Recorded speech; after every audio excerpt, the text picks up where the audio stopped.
Let's try to answer one simple question.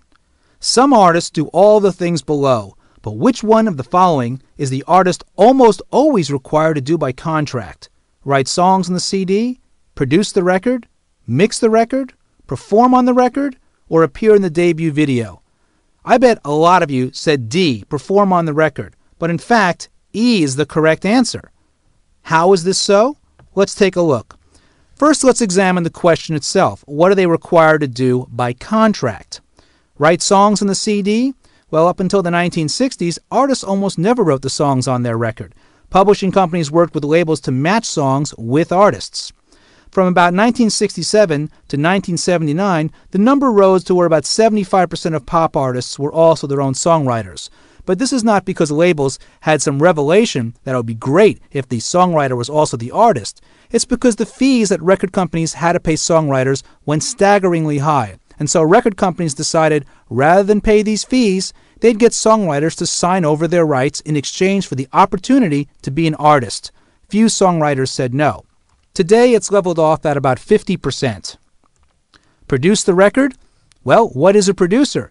Most of us know a producer is someone who sometimes arranges the music, does the engineering, makes suggestions, but essentially the producer is only responsible for the quality of the recording given the budget. Prior to the 1970s, this almost never happened because record companies didn't trust artists with big budgets. There were some exceptions, however. Today it's leveled off at about 50%. Mix the record? In smaller indie projects, artists do generally mix their own record. In larger ones, record companies hire mixers to do special mixes for the radio. Perform on the record? The answer that I'm guessing most of you chose? Who remembers these guys? Didn't they win a Grammy? Well, how can that happen? Sometimes artists are signed for all kinds of reasons that have nothing to do with the quality of their singing voice. In fact, sometimes they sing pretty poorly. This is where the producer comes in. Of course, if he realizes the artist can't sing, he knows he now has a challenge on his hands. Here's what he does. He hires a professional singer, someone who he's worked with many times, and this singer will lay down what's called a guide vocal. The guide vocal will be given to the artist on a separate CD, and the producer will say to the artist, I want you to go home and learn this note for note, phrase for phrase, without improvising. The artist will do this, and they'll lay the track down exactly the way it is on the guide vocal. Then the producer hires background singers, and they'll layer in harmonies, one after the next, after the next, after the next. When it comes time to mix the record, he'll bring in the harmonies, and maybe he'll even bring in the guide vocal too. Sometimes he'll double or triple it, and this will layer underneath the lead singer of the artist. Of course, sometimes, if the artist really isn't that good, the clash will be noticeable, and so we'll have to change the proportions a little bit. Sometimes, quite a little bit.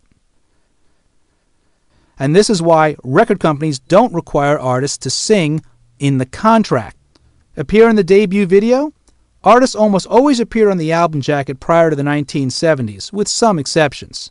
Contracts do require the artist to participate in promotion. When video became the key form of advertising, artists had to appear in them. So let's look at what the recording contract is from the point of view of the artist. By contract, the artist is required to do the following: deliver a finished recording of master quality, and make themselves available for promotion of the record and to be the focal point upon which the label will look to market the music. Nowhere in a major label recording contract is an artist generally required to write songs or sing or perform in any way on the recording.